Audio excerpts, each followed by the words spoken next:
We are surrounded by anti-business, anti-growth regulations. We have kamikazes in charge. They have more or less done everything in their power to destroy growth. You know, the question amongst many successful entrepreneurs is, why haven't you left yet? Hello and welcome to Reality Check. Less spin, more stats. I'm Michael Simmons, the Spectator's economics editor, and today I'm delighted to be joined by Luke Johnson, who's an investor and entrepreneur. He's been involved in organisations and businesses from Pizza Express to Gail's to Channel 4. You've obviously had a career putting money into businesses, starting businesses. You've been involved in startups. But there are not many people like you. Why did you go down that route compared to, say, a traditional business profession? I think I chose self-employment and entrepreneurship by accident, like a lot of people.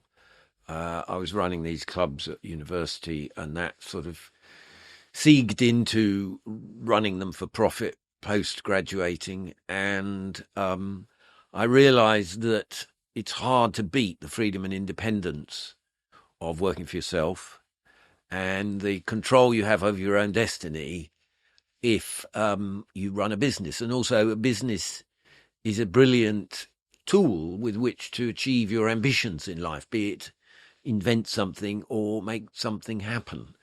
And the lure of markets and competition and the profit motive and all of that, it's very infectious. And once I think you've played the game of business, most other things seem, pale comparisons. Mm-hmm. And if you were, let's say you were just finishing, your education now and you were to go down that same route, do you think it would be as easy to be an entrepreneur, to start businesses?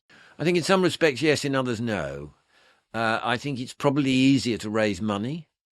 And I think if you get lucky and get right about your choice of project and sector, then perhaps because of globalization and things, international growth is much faster than it used to be. So the sort of acceleration of a plan, if you're right. But I also think there is more regulation, a lot more. I think there is probably, and this is debatable, it depends which sort, but, overall higher tax burden. Yep. I think in particular at the moment, there's not a favourable political climate. And as for the culture, I'm not sure is the answer. Is it worse or better than it was in 1983? Hard to say. And if we can take each of those issues by turn. I mean, let's start on tax, because a week after this episode goes out, it's going to be Rachel Reeves' second budget. And if we're to believe all the kites that have been flown by the Treasury, there's going to be lots of increases on personal tax. But it was her first budget that lots of businesses speak about the damage from that, from the national insurance, £25 billion. What's the worst thing that the Chancellor sort of has done or potentially could do for the business environment? Well, unquestionably, the increase in national insurance, not just the rate, but the extent. So expanding it to include much more of the workforce, that has hit businesses very hard and has meant employing people is more expensive. And so, as the unemployment figures show, companies are shedding jobs, and companies, in the research suggests, definitely not creating more new jobs, which is what any thriving economy needs. Ultimately, a society with high levels of unemployment, which is what we might become. I mean, unemployment's now above 5%, and there are a lot of other people in areas like, claiming incapacity benefit and so forth, who are arguably unemployed by another phrase, under another category. Structural high unemployment is very bad and unhealthy. And what would you say to the Zach Polanskis or the Gary Stevensons of the world who say that, Rachel Reeves had to increase the tax take to pay for spending, and that if you take supermarkets, which have largely passed on those costs to consumer because they've been pretty badly hit by the increase it's meant on wage costs. What do you say to the people who said that, well, they should have just taken it out of their profit and not be passing it on to the consumer? Are they just greedy businesses? I think a company like Tesco, which makes all of 3% margins, how much lower does Zach think that their profits should go? If a company doesn't make any profits, it can't invest, it can't expand, it can't pay its staff more, it can't create new jobs, it can't innovate. And in my experience, businesses are either going forwards or they're going backwards. And we should be proud of successful businesses like Tesco and the others, which did an outstanding job during the lockdown, for example. And the idea that they should be criticised because they're greedy displays extraordinary levels of ignorance. In fact, supermarkets in this country are super efficient and better value often than in many comparable other countries. Their returns on capital are not that high, and it's a ferociously competitive market. And, we should applaud their success rather than demonising them. And I think that sort of anti-markets, anti-competition, anti-efficient businesses is both ignorant and destructive. Sure. And you mentioned regulation being one of the other issues.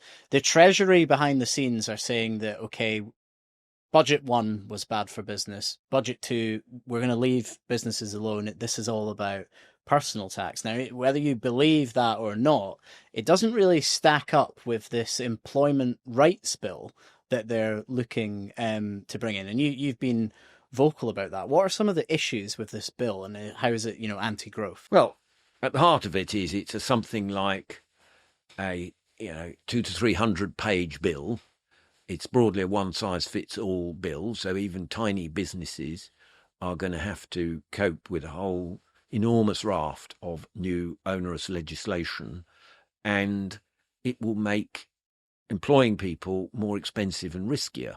And so businesses, I think, will tend to employ fewer people and outsource or automate or not expand. Mm-hmm. And the very idea that this is not harmful to business is misinformed, frankly. But the Employment Rights Bill, the timing of which is a catastrophe, is just the start of it. You also have, very onerous health and safety legislation these days, dramatically worse than it was when I first started in business. You have the appalling net zero burdens that mean that our energy costs here in this country for commercial organisations are higher than any comparable economy, which means manufacturing, which is essential to the heart of a modern industrial society, is dying. Mm-hmm. You have other regulations across planning, for example, is completely suffocating in this country. I'm very sorry to say that the post-Grenfell legislation as regards tower blocks, for which your editor was partly responsible, has been a disaster. Construction of homes in London, which is chronically short of places for people to live, has collapsed. And that's because the regulator isn't approving any of the applications. Mm-hmm. And the appalling situation Gen Z finds itself in as regards accommodation of places to live is almost a direct result of the preposterous legislation we have as regards planning in this country.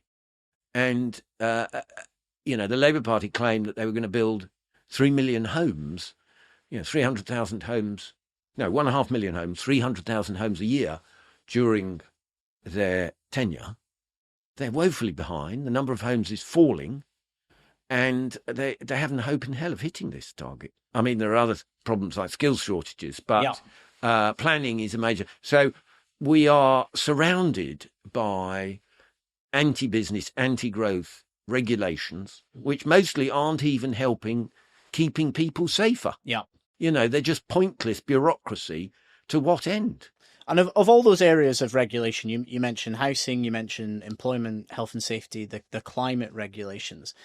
Are they all as bad as each other, or is there one that if we could just get rid of it tomorrow, what's the worst one? If we could scrap the entire net zero infrastructure, it would be a great boon. And if you look at America, which is now producing more oil and gas than ever in its history, and it's got a fantastic export boom. And, for example, Europe is now importing very large amounts of American liquefied gas, etc., LPG. That has done wonders for their economy. And, the fact we are basically shutting down the North Sea deliberately is an act of monumental self-harm for this country. And it's just stupid beyond belief. And no other country is adopting the maniac net zero policies we have here. Yeah.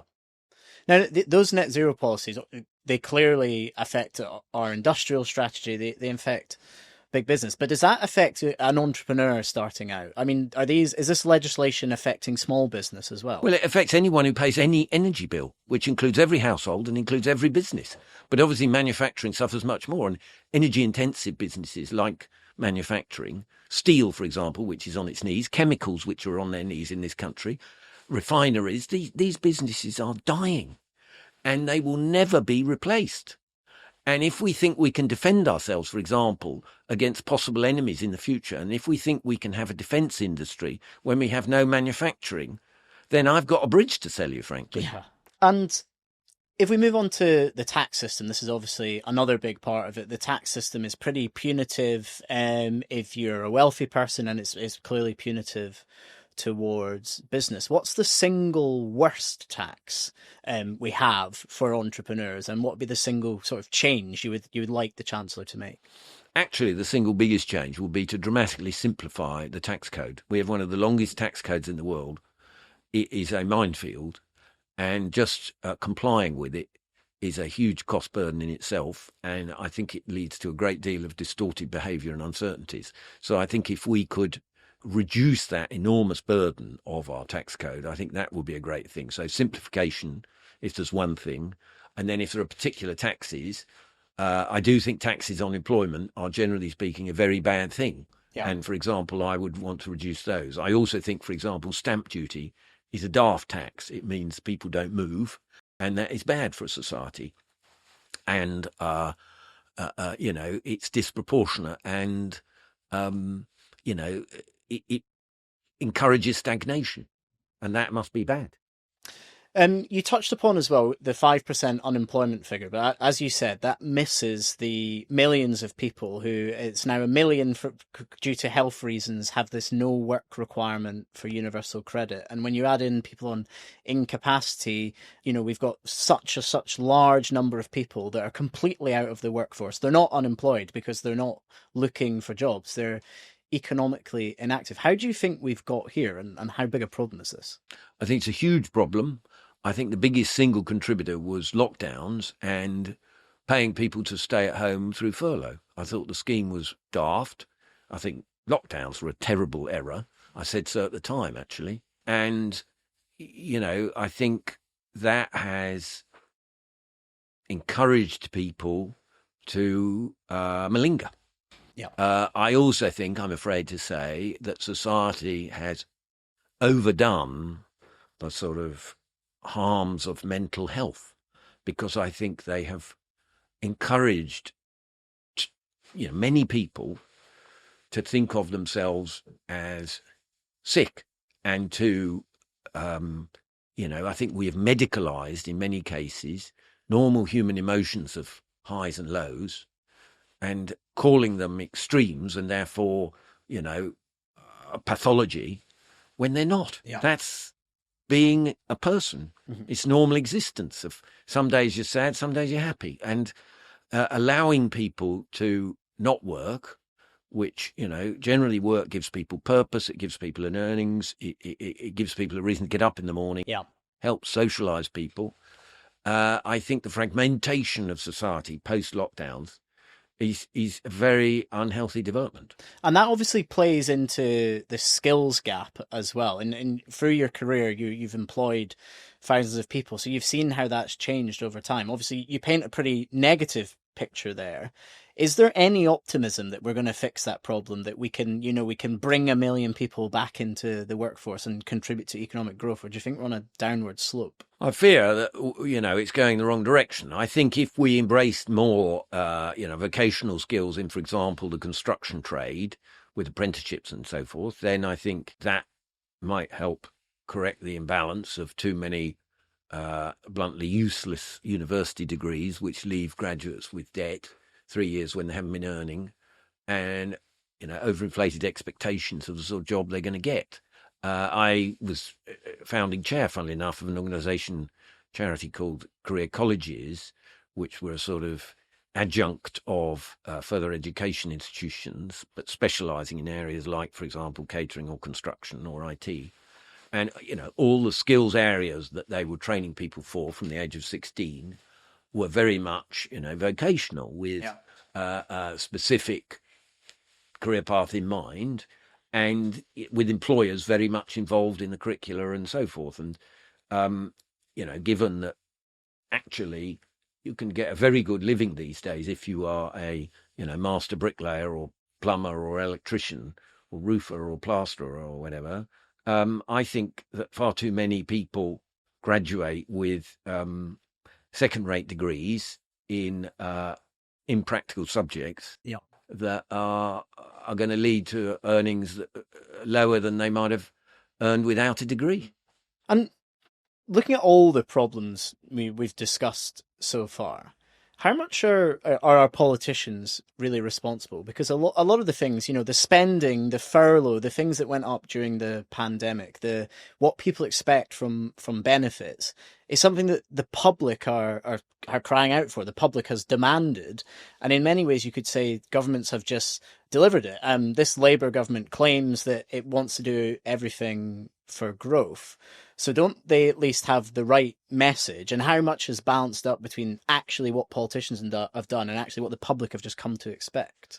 Well, these issues are never just what goes on in, Westminster and local government and the laws. They're also the culture. And, I don't disagree that I think too often, the public are either misguided or, they want their cake and to eat it. And obviously you can't have, lower taxes and higher public spending and benefits. And we have to accept we have an aging population, which, will require more pensions and, higher healthcare costs. And these have to somehow be funded. And we must realise as a society, there needs to be more honesty, I think, about, what we can afford. The truth of the matter is that we are borrowing far too much money. We have whatever it is, over 100%, I think, these days of GDP in national debt. And, at some point, the bond markets may go on strike and say no, or they will ask for yields of 10% from gilts or something, which would become, completely unsustainable.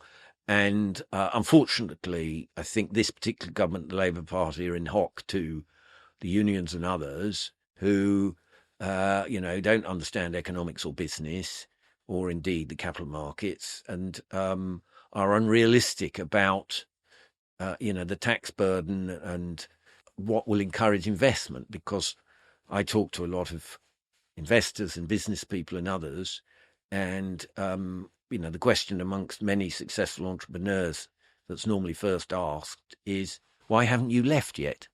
Yeah. Which is this has never, ever happened to me before in my entire career. Of the first time in my career, I know at least half a dozen people who have gone for good. Yeah. They won't come back. Mm-hmm.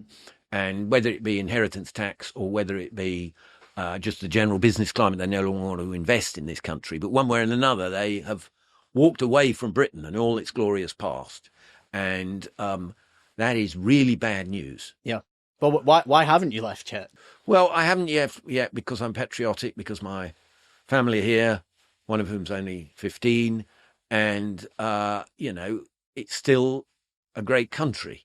But, we have kamikazes in charge who are, I don't know whether it's sheer incompetence or it's sort of ideological stupidity, but it seems to me, someone on the radio put it pretty well this morning, they have more or less done everything in their power to destroy growth since they got into power. And given that they talked from the beginning about the opposite, I think it just shows that they don't know what they're doing. Of course, even if they were geniuses, I'm not convinced things would be buoyant. Things are tough elsewhere too. and growth and innovation and job creation and things don't come easily. And so this is a big, painful, long-term fix. There's no shortcuts, I fear.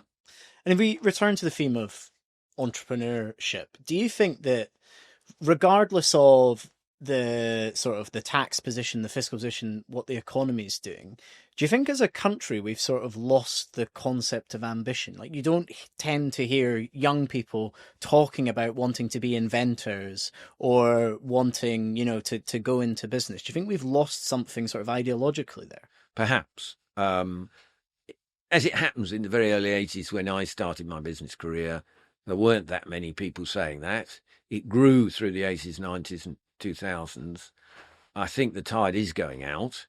And I do think we are losing a lot of the talent, both young people and established business people. And, these things are as much culture as they are, legislation and government fiat. Yeah. And it is about an attitude of risk-taking and about being allowed to fail and about not having obstacles in your way to starting a business. For example, they've made it dramatically harder to become a company director now through all sorts of identity regulation. That's all brand new. They are introducing next year a mad new tax system called Making Tax Digital, which means that every small business, every self-employed person will have to submit tax data 4 times a year. The extra paperwork, if you're a self-employed freelancer or whatever, it's going to bury people. Yeah. I think hundreds of thousands, if not more, will get fined and in trouble. And to what end? And they introduced this sort of, red tape. It benefits essentially no one. And yet, partly, I think, because no one almost in the civil service and no one in this government has ever run a business or started a business or knows what it's like to be involved where, you're going to strain and stress to meet the monthly payroll and you feel the responsibility towards those employees. And, you've got the house on the line and the bank's going to repossess it if the thing goes bust. Yeah. They don't even begin to understand the whole entrepreneurial mindset. But without those innovators and inventors and pioneers, there would be no business, there would be no private sector. Every company at some point in its history was started by entrepreneurs. And one of the grave problems of Europe and Britain, we have too many big old businesses that have been around for many decades or even centuries, and far too new, successful big businesses. And we need the big businesses of tomorrow to be growing now as thriving, growth companies. And I think too many of those are being probably started by Brits overseas and or not getting the funding so much now because investors are taking fright at the wall of regulation and taxation and general mood music, which suggests that, the public sector is where it's at rather than private businesses. Sure. Now, if we can just change gear, just as we finish up, a lot of the businesses you've founded or been involved with have been in the restaurant and food sector. And one of the businesses you were chairman of was Gail's. Now, we're recording this in Westminster. So if you let me have an indulgent question first, why is there no Gail's in Westminster? Well, there probably will be. And I'm, funnily enough, become chairman again of Gail's. But recently, we tend to look for places that are 7 days a week. So, i.e. Saturday and Sunday, it's busy. One of the problems in a lot of Whitehall, Westminster, is it's 5 days a week. There are little bits, towards Victoria, example, that are 7 days. And, who knows? Maybe we will open there soon. Okay, I think a lot of our Westminster based audience will be very excited to hear that. We opened a new one this morning in Old Street Roundabout, and we opened a new one last week in, I've forgotten. We opened so many. We're opening lots, don't worry. And you're not worried about over-expanding at all? Because this is what's often said about British businesses. It's always a risk, You need to remain special and, you mustn't crowd out the market. Yeah. And then if we were to look at other restaurants, your competitors or just what ones you're aware of, is there one that you would say is sort of the best value for money for the British consumer? And you're not allowed to pick a business you've been involved with. Well, that's easy in the pub sector. I would say Wetherspoons. Wetherspoons is outstanding in terms of the choice and price of beer and so forth. If it were a pure restaurant, what's the best value? Well, I tell you what I think is still great value, perhaps more outside London, the South East than elsewhere, is traditional independent fish and chip shops. You can go to places and get fish and chips, maybe takeaway for a tenner or less in a lot of places in England or Britain. Mm-hmm. And, that is a classic British dish. It's hard to beat, I think, in terms of tastiness, and it's amazing value, a tenner or less. So I would say a good local fish and chip shop is hard to beat. Mm-hmm. I think I would agree with you there. You don't have to answer this next question, but if we were to flip it on its head, what's the most overrated sort of food fad or restaurant chain? Is there one that you think might be about to go bust? Well, I couldn't possibly say about that. I tell you what I think the most overrated food fad is, this entire concept of ultra-processed foods. It has no scientific meaning. It's bogus. Of course, there are some foods that are better for you and some that are worse, and we all believe that vegetables are good, and that the simpler they are and the more natural they are, that's great. But my view is food is, like most things, all things in moderation. Yeah. And we're all allowed a bit of self-indulgent snacking and so forth from now and then. And the whole concept of ultra-processed foods is not academically founded. It's lazy thinking. And I just think it's not credible. And finally, before we let you go, a lot of the audience of Reality Check are young people. And if a young person is watching this thinking, I want to follow in your footsteps, I want to be an entrepreneur, whether that's in the restaurant trade or in any other part of British business, what would your message to them be? Brutally, my message would be go abroad and do it over there for a few years and then come back here when we've got a half-sensible government that believes in business, the profit incentive, markets, competition and all those other great things.